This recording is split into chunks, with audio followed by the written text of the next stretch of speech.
hazard, 60 miles per hour wind gusts and quarter-size hail. Source, radar indicated. Impact, minor damage to vehicles is possible. Wind damage to roofs, siding, trees, and power lines is possible. Locations impacted include Lehighton, Palmerton, Jim Thorpe, Nesquehoning, Weatherly, Denilsville, Beltsville State Park, Forest Reservoir, Ledford, Summit Hill, Manstown, Beaver Meadows, Perryville, Wysport, Thatchville, and Wysport East.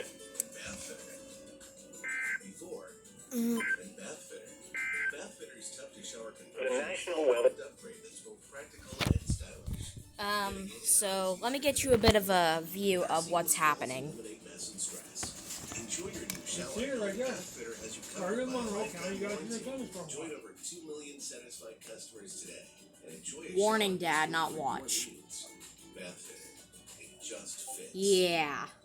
If you're on Medicaid and will soon be eligible for Medicare. Obviously, there's no severe thunderstorm watch, but as you can see, I don't know. Actually, I don't know if you guys can't even see, but right there.